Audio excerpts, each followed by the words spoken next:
हम हैं गो गो गो गो गोंडा गोंडा पटक के तोरे घरमा। SV रिकॉर्डिंग स्टूडियो दुर्जनपुर घाट गोंडा। हम हैं गोंडा जिला के गोरी सरमा। जबरी जबरी डालब पटक के तोरे घरमा। आइल बा होली सुनाए हो रानी, मानव न रांगब हम गदरल जवानी। गदरल जवानी गदरल जवानी।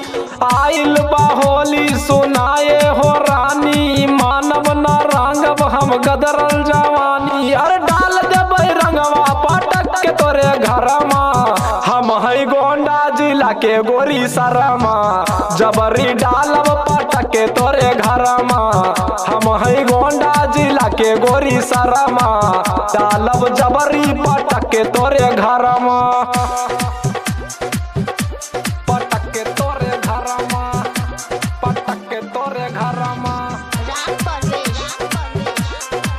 हम है गोंडा जिला के गोरी सरमा। जबरी डालब पटक के तोरे घरमा। लाल बाग के लहंगा बा, चार बाग के चोली बा। चार बाग के चोली बा। लखनऊआ के लहंगा बा, हम जानी ला महंगा बा। अरे छोड़ब न रंगवा डालब घुस के घरमा। हम है गोंडा जिला के गोरी सरमा। जबरी डालब पटक के तोरे घरमा। हम है गोंडा जिला के गोरी सरमा। डालब जबरी पटक के तोरे घरमा। पटक के तोरे घरमा। हम है गोंडा जिला के गोरी सरमा। जबरी डालब पटक के तोरे घरमा। हम है गोंडा जिला के गोरी सरमा।